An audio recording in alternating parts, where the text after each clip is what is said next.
The slums of the Subura spread like a festering wound beyond the gleaming marble of the Forum, a place where Rome's glory cast no light and her promises rang hollow. Here, in narrow alleys choked with refuse and despair, the poor lived packed together in crumbling insulae that swayed dangerously with each gust of wind.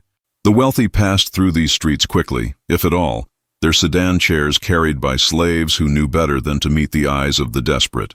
Flavia had lived in the Subura for 3 years, ever since her husband Marcus died in the Legion's eastern campaigns. The death benefit they had promised never arrived. Lost, the officials said, in the chaos of provincial administration.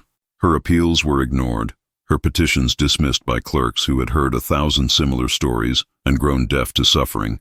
She had sold everything of value, her few pieces of jewelry, Marcus's military decorations, even the bronze mirror that had been her mother's wedding gift. Now she had nothing left but the clothes she wore and the child who cried endlessly from hunger.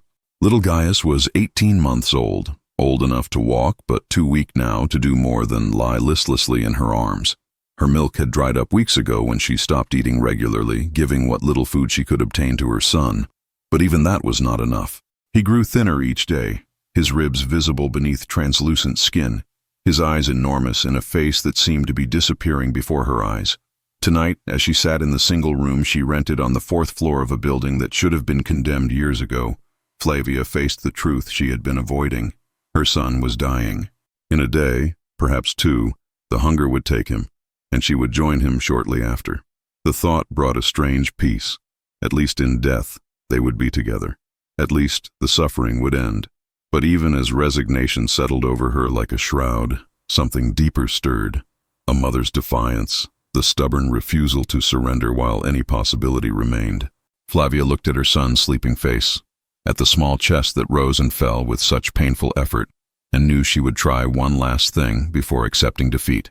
Years ago, before her marriage, she had worked in the household of Marcus Livius, a wealthy merchant who dealt in imported goods from Egypt and the East. She had been a kitchen servant beneath his notice, but she remembered him as a man who occasionally showed unexpected kindness to his slaves. Once, when another servant had fallen ill, he had sent for a physician rather than simply replacing her. It was a small thing, perhaps, but it had suggested a capacity for mercy. Flavia had no right to ask anything of him. She had left his service when she married, and they had not spoken since. But desperate people have no pride, and mothers fighting for their children's lives have no shame. She would write to him, would beg for the smallest assistance. Not gold, which he would never give to a former servant. Not even food, which might be too much to ask. Just milk. A single flask of goat's milk, enough to keep Gaius alive for a few more days while she found some way to earn coin. She had no proper writing materials, of course. Those had been sold long ago. But she kept a small piece of charcoal from the brazier that provided her only heat, and she had one precious scrap of papyrus that she had been saving, though for what purpose she could no longer remember. With trembling hands, she smoothed the papyrus on the floor and began to write. The words came haltingly, shaped by a hand that had once been trained in letters, but had grown unpracticed through years of poverty. She wrote in the formal style she had learned as a child, when her father still lived and could afford a tutor, addressing Marcus Livius with all the proper honorifics and expressions of respect. She explained her situation briefly, without drama. A widow, a dying child, the simple biological reality that without milk, he would not survive the week. "I do not ask for charity," she wrote, her hand shaking so badly that the letters blurred. "I ask only for mercy. 1 flask of milk. I will repay you when I can, though I know not how or when that might be. But my son, my Gaius, who has never harmed anyone, who has not yet lived enough to even know what life offers, he deserves a chance to survive. Please, I beg you in the name of all the gods, in the name of whatever love you bear for your own children, please." She signed it with her name and her husband's, adding his legion and rank so that Marcus Livius might remember her, might feel some obligation to the widow of a soldier who had died for Rome. Then she folded the papyrus carefully and sealed it with a drop of wax she had begged from a neighbor, pressing her thumbnail into it since she had no seal ring. The next problem was delivery. She could not go to Marcus Livius's home herself.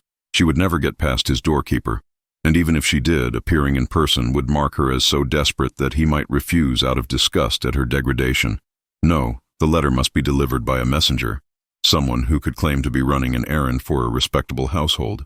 There was a boy in her building, the son of a fuller who worked in the neighborhood.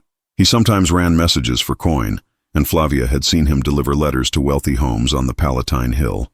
She went to him now, climbing down the 3 flights of rickety stairs to the 2nd floor where his family lived in slightly better circumstances than her own.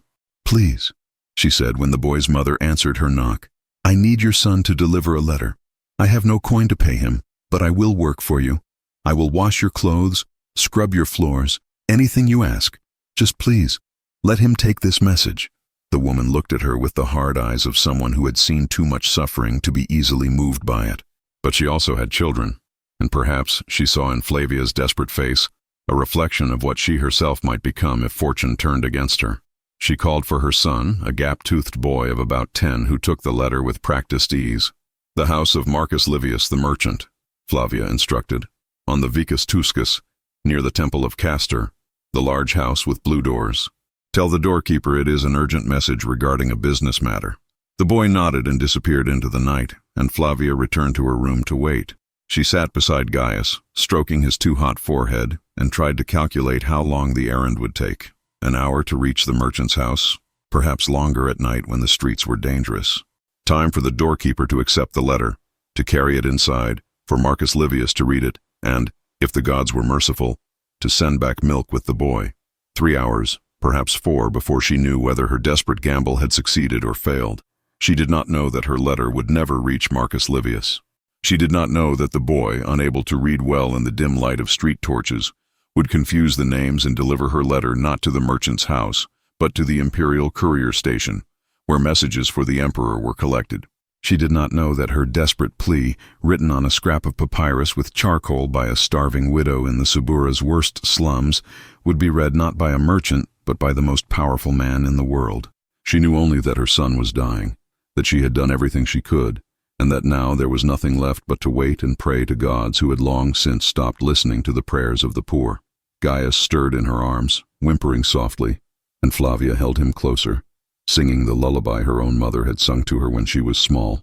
Outside, Rome continued its eternal dance, the wealthy feasting in their marble halls, the poor struggling to survive another day, and between them, a vast gulf that no amount of prayer or desperate letters could bridge.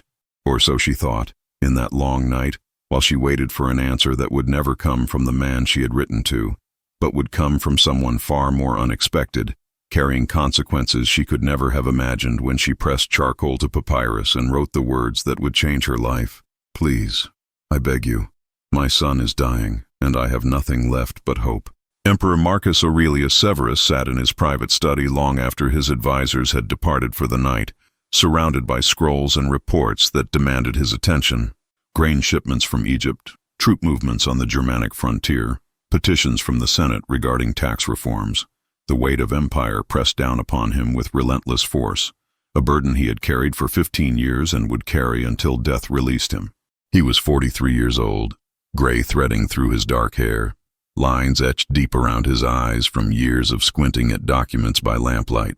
Tonight, as he worked through the stack of correspondence that arrived daily at the palace, he found himself growing numb to the words before him. Flowery petitions from provincial governors seeking favor, obsequious letters from senators angling for appointments, formal requests from allied kings written in language so ornate it obscured any actual meaning. Then his hand fell upon a letter unlike any other. The papyrus was cheap, the kind used by the poor when they could afford paper at all. The seal was crude, just a thumbnail impression in wax. The handwriting was unsteady, and the ink was not ink at all, but charcoal that smudged at the edges. Severus almost set it aside, assuming it had been included by mistake, but something about it caught his attention, perhaps the very poverty of its materials, so starkly different from everything else on his desk. He unfolded it carefully and began to read. The words hit him like a physical blow. There was no flattery here, no elaborate preambles praising his wisdom, no requests for political appointments or commercial privileges, just a mother's desperate plea, written with stark simplicity. To the esteemed Marcus Livius, it began, and Severus noted that the letter was not even meant for him. Some error in delivery had brought it to the palace. He should stop reading, should have it forwarded, but he found he could not look away. The woman, Flavia, she signed herself, widow of Marcus Cornelius of the 7th Legion, explained her situation in sentences that were brutally honest. Her husband dead, her benefits never paid, her resources exhausted, her child dying. She asked for one thing only, a flask of milk. "I do not ask for charity," she had written. "I ask only for mercy." Severus read the letter 3 times, then sat back, staring at the ceiling. In 15 years as emperor, he had read 10,000 petitions. He had been begged for fortunes, for lands, for titles, but no one had ever asked him for a flask of milk. The humility of it shook something loose in his chest. This woman, starving in the Subura, struggling to save her dying child, had written with a dignity that put the entire Senate to shame. He called for his chamberlain, a discreet man named Publius.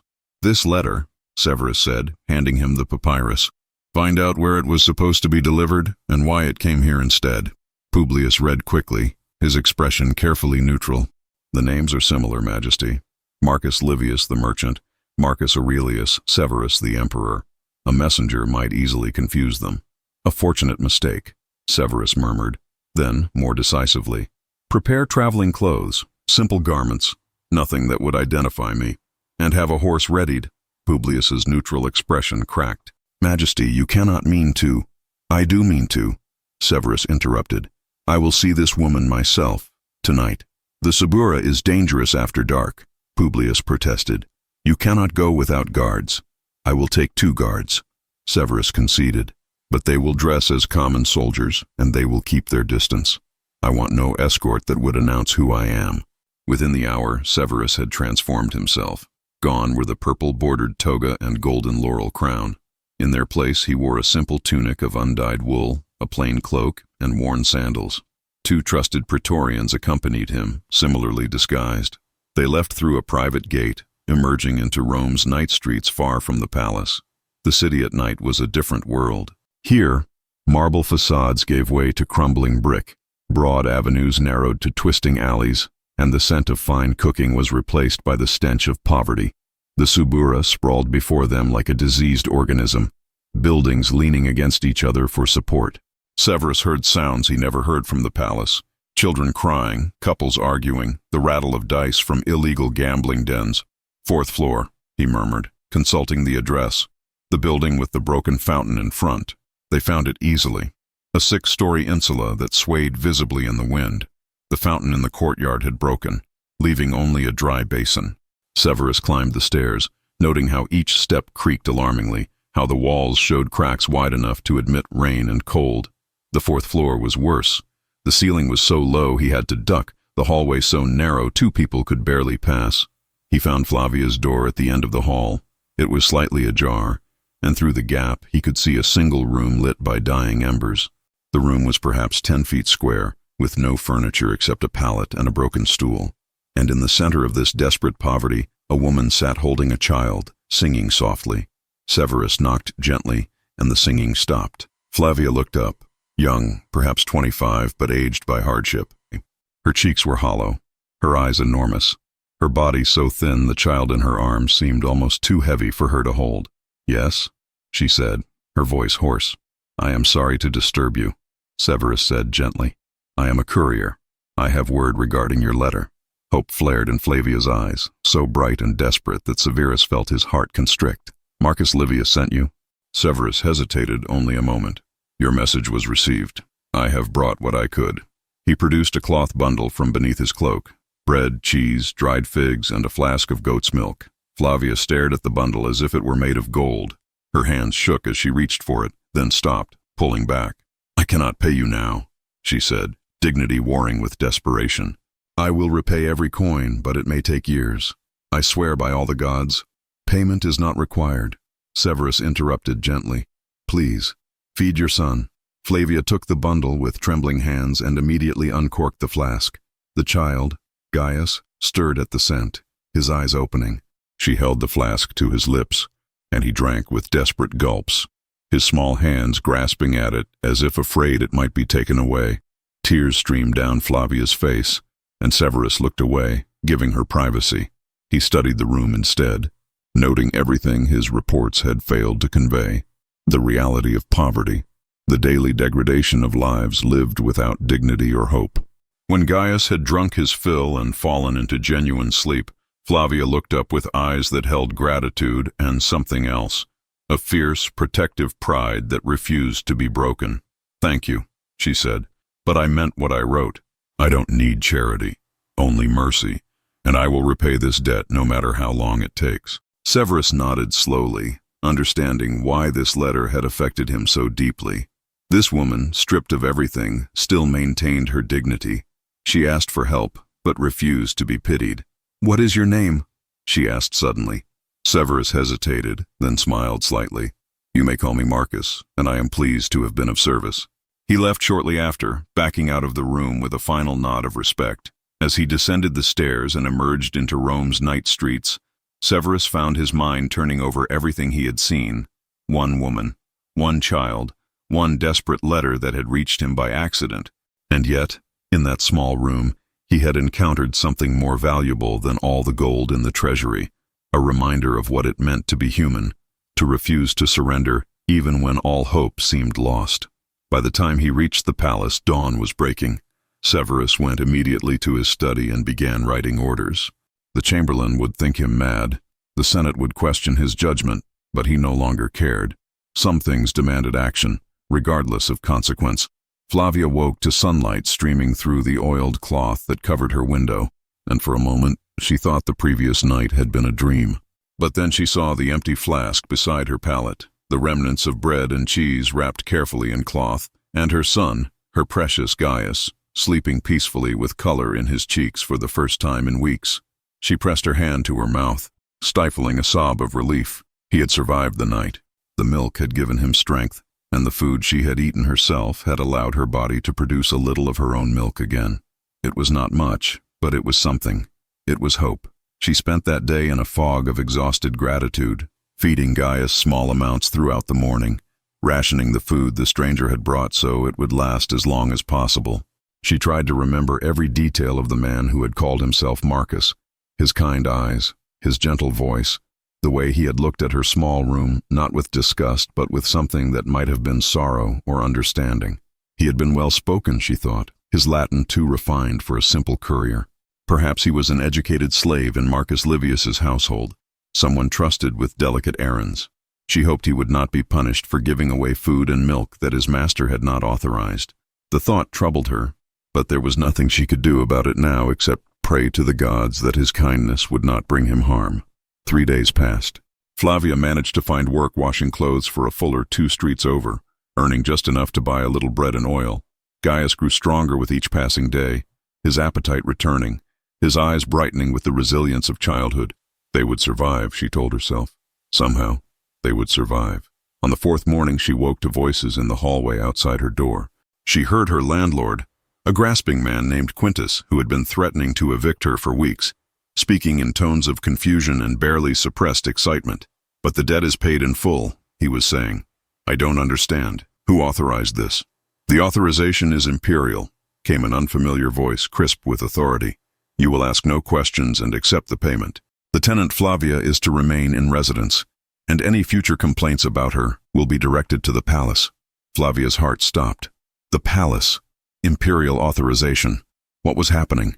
She opened her door to find Quintus standing in the hallway beside a man in the uniform of an imperial clerk, holding a wax tablet and looking thoroughly annoyed at having to deal with such a minor matter. "You," the clerk said, spotting her. "Flavia, widow of Marcus Cornelius?" "Yes," she managed to say, her voice barely a whisper. "Your debt to this man is paid," the clerk said, making a notation on his tablet. "Furthermore, you are to receive a monthly stipend from the imperial treasury, sufficient for basic necessities. The amount will be delivered here on the 1st of each month." He fixed Quintus with a hard stare. "And this building is to be inspected for code violations. I can already see 3 that warrant immediate attention." Quintus had gone pale. "But who ordered this? On what authority?" "On the authority of the emperor himself," the clerk snapped. "Now, unless you want imperial engineers to condemn this entire structure, I suggest you begin repairs immediately." The clerk departed, leaving Flavia standing in her doorway, trembling, while Quintus stared at her with a mixture of fear and confusion. "What did you do?" he demanded. "How do you know someone at the palace?" "I don't," Flavia said truthfully. "I don't know anyone." I don't understand any of this. But even as she spoke, her mind was racing back to that night, to the stranger who had brought food and milk, who had looked at her with such understanding. Marcus, he had called himself. Could it be possible? But no, that was madness. The emperor himself would never visit the Subura, would never enter her miserable room, would never bring food to a dying child with his own hands. Yet the evidence was undeniable. Someone with imperial authority had paid her debts and arranged for her support. Someone had ordered building inspections and threatened her landlord. Someone had intervened in her life with the full weight of Rome's power behind them. Over the following days, more changes arrived. Workers appeared to repair the roof of her building, to fix the crumbling stairs, to restore the broken fountain in the courtyard. They worked efficiently and without explanation, and when Flavia tried to thank them, they simply nodded and continued their labor. On the first of the month, as promised, a clerk arrived with a small purse of coins. Not a fortune, but enough to buy food, to pay rent, to live with a modicum of dignity rather than in constant terror of starvation. Flavia stared at the coins in her palm and wept, overwhelmed by a generosity she had done nothing to earn and could never adequately repay. She asked everyone she could about the stranger who had visited her, describing him to neighbors and shopkeepers, trying to understand who he had been, but no one knew anything. The courier who had brought food to a dying child had vanished as mysteriously as he had appeared, leaving behind only questions and inexplicable kindness. In her confusion and gratitude, Flavia did the only thing she could think of. She went to the temple of Mercury, patron of messengers and travelers, and made an offering of incense purchased with her first stipend payment.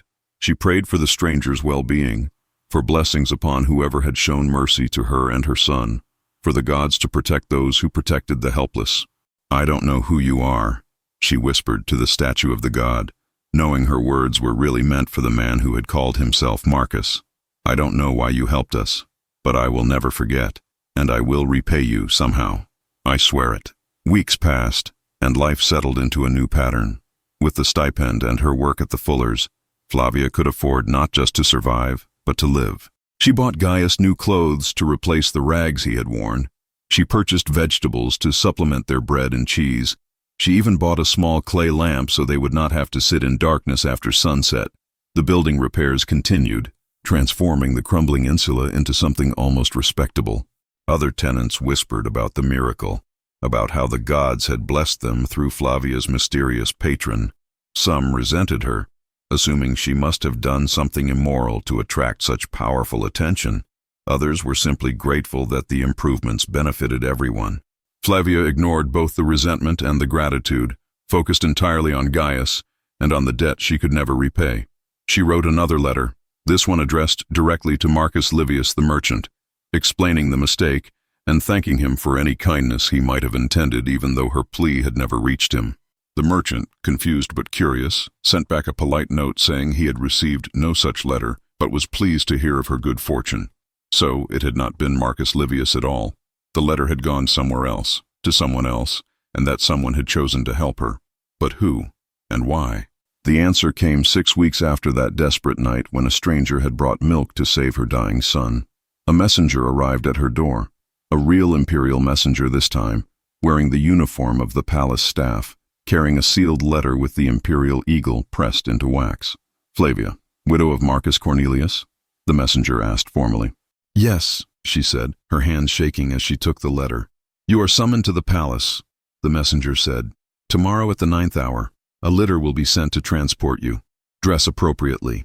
He paused, his formal expression softening slightly. "The emperor wishes to speak with you." Flavia felt the world tilt beneath her feet. The emperor. The stranger's face flashed through her memory. Kind eyes, gentle voice, refined speech. Marcus, he had called himself. Marcus. "No," she whispered, but the pieces were falling into place with terrible clarity. It cannot be. But even as she denied it, she knew it was true. The man who had knelt in her miserable room, who had brought food with his own hands, who had treated her not with pity, but with respect, that man had been the emperor of Rome himself, and now he wanted to see her again. Flavia clutched the letter to her chest and sank down onto her stool, her mind reeling. What did one say to an emperor? How did one thank someone for saving your child's life when that someone ruled the world? And what could he possibly want from her now? She looked at Gaius, playing contentedly with a wooden toy she had bought him, healthy and strong and alive because a man she had thought was a simple courier had shown mercy when he had no obligation to do so. "What have I done?" she whispered to the empty room. "What have I gotten us into?" But beneath the fear and confusion, a spark of that same fierce dignity that had carried her through starvation and despair flared to life. She had written that she did not need charity, only mercy. She had promised to repay her debt no matter how long it took. An emperor or a courier, it made no difference. She had made a promise, and she would keep it. Tomorrow she would go to the palace. Tomorrow she would face the most powerful man in the world. And somehow she would find a way to thank him while maintaining the dignity that he, for some inexplicable reason, had seemed to respect. She spent that evening preparing her best dress, a simple garment, patched and mended but clean and respectable. She washed her hair, scrubbed her face, and tried to calm her racing heart. And in the morning, when the imperial litter arrived as promised, Flavia kissed her sleeping son goodbye, whispered a prayer to any god who might be listening, and stepped into a world she had never imagined she would enter. The palace awaited, and with it, answers to questions she had barely dared to ask. The imperial litter moved through Rome's streets with a smoothness that seemed impossible after years of walking on broken cobblestones. Flavia sat rigid on cushions softer than anything she had ever touched, her hands folded tightly in her lap, watching through silk curtains as the city transformed around her. The Suburra gave way to wealthier districts, crumbling insulae, replaced by elegant homes with marble facades, narrow alleys opening into broad avenues lined with statues and monuments. The palace loomed before her, vast and white and impossibly grand. Columns soared toward the sky, gold leaf glinted from rooftops, and fountains sent water cascading in elaborate displays. This was the heart of empire, the center of power that stretched from Britannia to Egypt, and somewhere inside, the man who had knelt in her miserable room waited to see her. Slaves helped her from the litter, their hands gentle but impersonal. They led her through corridors so long she lost track of the turns, past rooms filled with treasures she could not begin to value. Finally, they brought her to doors inlaid with ivory and gold. A chamberlain appeared, the same man who had spoken to her landlord. "The emperor will see you now," he said. "You will address him as Caesar or Majesty. You will not speak unless spoken to." "Let her be, Publius," came a voice from beyond the doors, a voice Flavia recognized instantly. She knows how to conduct herself. The doors opened, and Flavia stepped into the throne room. It was not as she had imagined. She had expected something overwhelming, oppressive, designed to make visitors feel small. Instead, the room was surprisingly simple, large, with high ceilings and tall windows, but furnished with restraint. The throne was ornate, covered in purple silk and gold, but the man sitting in it wore a simple white toga with only a thin purple border, and his face, she would have known it anywhere. The kind eyes, the lines around his mouth, the gray threading through dark hair, the stranger who had brought milk, the courier who had shown mercy, the emperor. "It was you," Flavia gasped, the formal protocols forgotten. "It was you all along." Marcus Aurelius Severus smiled, and it transformed his face from imperial dignity into something far more human. "It was me, though I confess, when I visited you that night, I did not intend to reveal my identity. I thought simply to help and disappear." He descended from the throne, approaching Flavia with the same gentle directness he had shown in her room. "I could not stop thinking about your letter, about your request for a single flask of milk, about your dignity in the face of desperation. I needed to see the woman who could write such words." Flavia found her voice, though it trembled. "You saved my son's life. You paid my debts. Why? Why would the Emperor of Rome concern himself with one widow in the Suburra?" Severus was quiet for a moment. "Do you know how many petitions I receive each day? How many letters cross my desk, all begging for something? Lands, titles, appointments, exemptions from taxes." He looked directly at her. "In 15 years, no one has ever asked me for a flask of milk. No one has ever written with such humility and dignity together. You did not flatter me. You did not even know you were writing to me. You simply asked for mercy." He gestured around the throne room. "All of this can make you forget what truly matters. I am surrounded by people who want something from me, who calculate every word, who see only the emperor and never the man. But you saw only a courier bringing food, and you thanked him while refusing to accept charity." "I still refuse charity," Flavia said, finding her courage. What you have given us is too much. I cannot possibly repay it all, but I will try. I will work for you, serve in whatever capacity you require. Severus shook his head slowly. You do not understand. I do not want repayment. Your letter reminded me why I do this, why I sit in that throne and make decisions affecting millions. You asked for milk, but you fed my soul. He returned to the throne, his expression becoming more formal, though his eyes remained warm.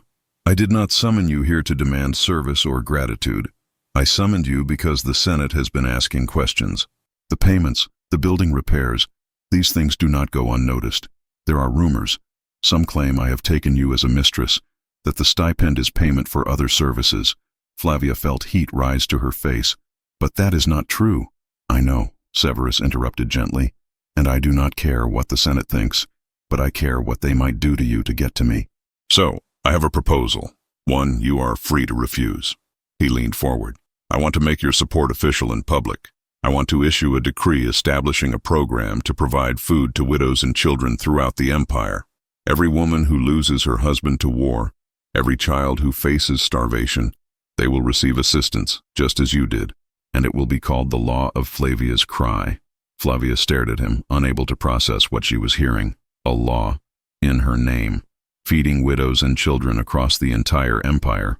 Why? She whispered. I am no one. What does my name matter? Because you represent everyone I have failed, Severus said quietly. Your husband died serving Rome, and Rome abandoned you. Your son nearly died while the empire continued its celebrations. Your letter should never have reached me by accident. It should have been answered long before, by systems designed to prevent such suffering. He stood, his voice growing stronger. I cannot change what happened to you, but I can ensure it does not happen to others. And I want your name on that law so that every official who implements it, every widow who benefits from it, remembers it came from one woman's desperate plea, so they remember that behind every petition, there are real people with real lives and real suffering. The Senate will oppose this, Publius interjected. The cost alone.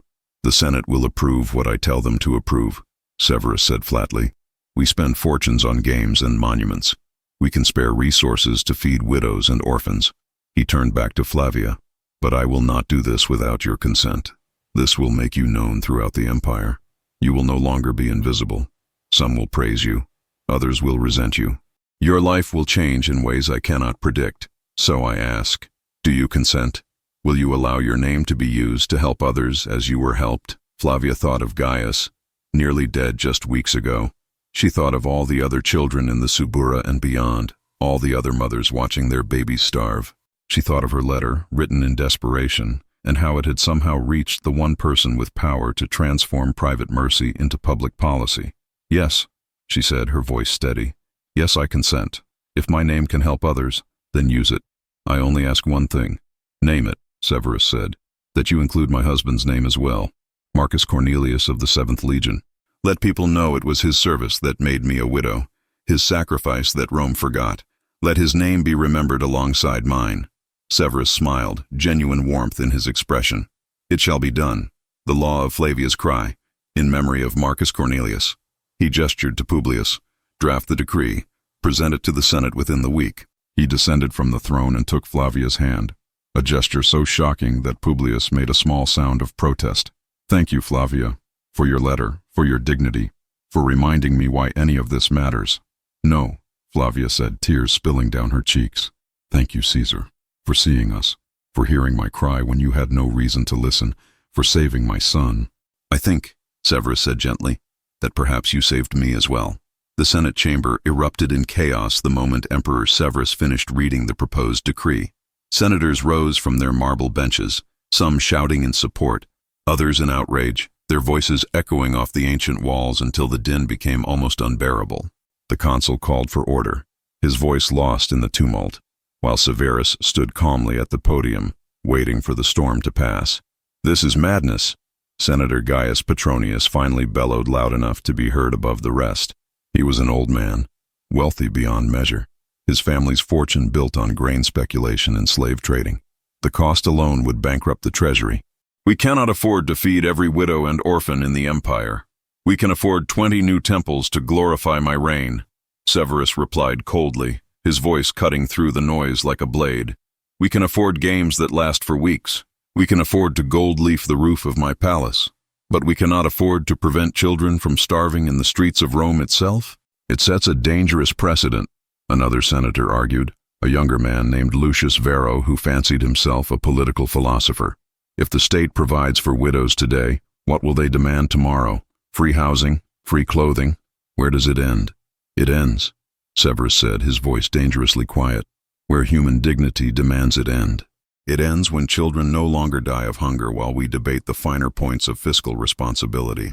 It ends when the wives of soldiers who died defending this empire are not abandoned to starvation." He gestured to the back of the chamber, where Flavia stood with Gaius in her arms, flanked by Praetorian guards. She had not wanted to attend, had begged to be excused from this public spectacle, but Severus had insisted. "They need to see you," he had said. "They need to see that you are real, that this is not some abstract political maneuver." Now, with hundreds of eyes upon her, Flavia felt her courage faltering. But she thought of the letter she had written, of the desperate night when she had believed her son would die, and she straightened her spine and met the senator's gazes with the same dignity that had impressed an emperor. "Behold," Severus said, his voice ringing through the chamber. "Flavia, widow of Marcus Cornelius, soldier of the 7th Legion. Her husband died in Germania, fighting to expand Rome's borders and increase Rome's wealth. His death benefit never arrived, lost in administrative incompetence or perhaps simple theft. She was left with nothing, no family, no resources, no support from the empire her husband had served faithfully." He paused, letting his words sink in. "She wrote a letter begging for a single flask of milk to keep her son alive. Not gold, not a villa, not a political appointment. Milk. And that letter, through accident or divine providence, reached my desk instead of its intended recipient." The chamber had grown quiet now, senators leaning forward to hear better, even the most hostile among them curious about where this was leading. "I went to see her," Severus continued. "I wanted to know what kind of woman could write with such humility and dignity in the face of such desperate circumstances. I found her in the Subura, in a room barely large enough to lie down in a building that should have been condemned years ago. I found her singing to her dying son, trying to comfort him even though she herself was starving." He turned to face the assembled senators directly, and I was ashamed that Rome, with all her wealth and power and glory, had abandoned this woman and thousands like her. Ashamed that we spend fortunes on entertainment while soldiers' widows beg for milk. Ashamed that I had been sitting in my palace, signing documents and making grand pronouncements about Roman virtue, while the people who embodied that virtue suffered and died in our streets. Senator Petronius rose again, his face flushed. "This is emotional rhetoric, not sound policy. The empire has always had poor. We cannot save everyone." "No," Severus agreed, "but we can try. We can decide that Rome stands for something more than conquest and accumulation. We can decide that the widows of our soldiers deserve better than abandonment and starvation." He pulled out a scroll and held it up. "This decree establishes imperial granaries in every major city, with monthly distributions of grain, oil, and milk to widows with children under the age of 12. It extends death benefits to the families of all soldiers, with oversight to ensure the payments actually reach their intended recipients. It provides small stipends for basic necessities, not enough to live in luxury but enough to survive with dignity. The cost," Petronius began again, "will be covered by reducing expenditures on games and new construction projects," Severus interrupted. "I am willing to have fewer monuments built in my name if it means fewer children starve. Are you?" The question hung in the air, a challenge that none of the senators seemed willing to answer directly.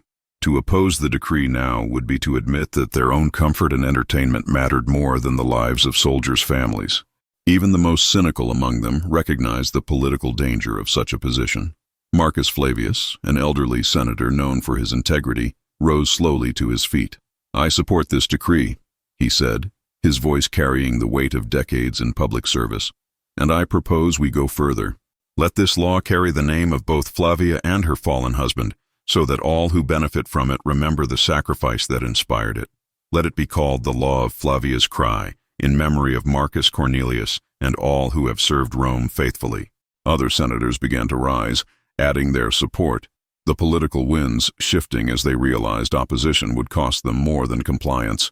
Within an hour, the decree had passed with only a handful of dissenting votes, most of those from senators whose fortunes depended on the grain speculation that imperial distribution would disrupt.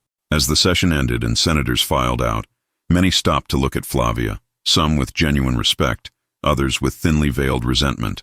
She stood silently, holding Gaius close, overwhelmed by what had just happened. Her name would now be known throughout the empire. Her letter, written in desperation on cheap papyrus, had become law. Severus approached her as the chamber emptied. "It is done," he said simply. "The law of Flavia's cry will be implemented beginning next month. Imperial agents are already being dispatched to establish the distribution systems." "I never wanted to be famous," Flavia said quietly. "I only wanted to save my son. And in saving him, you may have saved thousands," Severus replied. That is the strange mathematics of mercy. One act of kindness, one letter written in desperation, and the world shifts slightly toward justice. "They hate me," Flavia said, glancing at the departing senators. "Some of them, at least. I can see it in their eyes." "Some do," Severus acknowledged. "They see you as a symbol of changes they fear, of a Rome that cares about its people rather than just its power. But others see you as you truly are, a woman who embodied dignity in the face of suffering, who asked for help without losing her self-respect." He paused, then added more quietly, "And I see you as the person who reminded me why I accepted this burden in the first place. Not to accumulate power or build monuments, but to serve, to make Rome worthy of the sacrifices her people make for her." Word of the decree spread through Rome like wildfire. In the Subura, where Flavia still lived despite offers of better housing, her neighbors gathered to celebrate. Some were genuinely happy for her success. Others whispered that she must have done something improper to gain such favor, but most simply felt hope for the first time in years, hope that perhaps Rome had not completely forgotten them. The implementation began within weeks. Imperial granaries opened their doors on the first of each month, distributing grain and oil and milk to widows who presented proof of their husband's military service. The system was not perfect. There were cases of fraud, instances of corruption, widows who were wrongly denied benefits. But it was something, a recognition that the empire owed a debt to those who had sacrificed for it. Flavia found herself in an impossible position. She was famous now, recognized on the streets, pointed out as the woman whose letter had changed everything. Some approached her with gratitude, thanking her for giving them hope. Others came with requests for help, assuming she had influence at the palace. Still others simply stared, trying to reconcile the ordinary woman before them with the legend that was growing around her name. She handled it all with the same quiet dignity that had first impressed Severus, neither claiming credit she did not deserve nor hiding from the responsibility that had been thrust upon her. When people thanked her, she redirected their gratitude to the emperor. When they asked for help, she listened, and when she could, carried their concerns to Publius, who had become her unexpected ally. Months passed, and the law of Flavia's cry proved its worth. Reports came from across the empire of widows receiving support, of children who would have starved now growing strong, of families given a chance to survive. The cost was significant but manageable, and even the senators who had opposed it grudgingly admitted that it had not bankrupted the treasury. But the true measure of its success came in smaller, quieter ways. In the Subura, mothers no longer sang desperate lullabies to dying children. In the provinces, widows no longer chose between feeding themselves and feeding their sons. Throughout the empire, the wives of soldiers knew that if the worst happened, they would not be abandoned to starvation and despair. And in the palace, an emperor who had been growing cynical about the value of his position found renewed purpose in the knowledge that power, properly used, could transform one woman's desperate plea into mercy for thousands. 20 years passed like water flowing through the aqueducts that fed Rome, steady and relentless and essential. Flavia watched her son Gaius grow from the starving infant she had cradled in desperation to a young man of purpose and conviction. He had been too young to remember the night his mother wrote a letter that would change an empire, but he grew up hearing the story, understanding that his life had been saved not just by milk, but by mercy. Emperor Severus had taken an interest in the boy's education, ensuring he attended the best schools Rome offered. Not as charity, he insisted, but as investment. "Your mother saved my soul," he told Gaius when the boy was old enough to understand. "The least I can do is help prepare you to serve Rome as your father did, though perhaps in a different capacity." Gaius proved an exceptional student, showing particular aptitude for administration and logistics. He understood numbers and systems, could see inefficiencies in distribution networks that others missed, and possessed his mother's fundamental decency, combined with his father's discipline. By the time he reached his 20th year, Severus appointed him to oversee the imperial granaries, the very system that had been established in his mother's name. "It is fitting," Severus said at the appointment ceremony. Now an old man himself, his hair completely gray, his face deeply lined, the son of Flavia, saved by the law of Flavia's cry, now ensures that law continues to save others. There is a symmetry to it that pleases the gods. Gaius threw himself into the work with fervor that impressed even the most skeptical administrators. He traveled to every major city, inspected every distribution center, rooted out corruption wherever he found it. He expanded the program beyond its original scope, adding assistance for orphans and elderly veterans, ensuring that Rome's commitment to its people extended beyond just widows and children. Under his leadership, the imperial granaries became models of efficiency and compassion, proof that government could serve the people rather than merely rule them. Other provinces copied the system, and soon the entire empire operated under similar principles, that those who served Rome deserved Rome's support, and that mercy was not weakness, but the foundation of lasting power. Flavia herself had aged gracefully, her face showing the lines of a life well lived, rather than a life of suffering.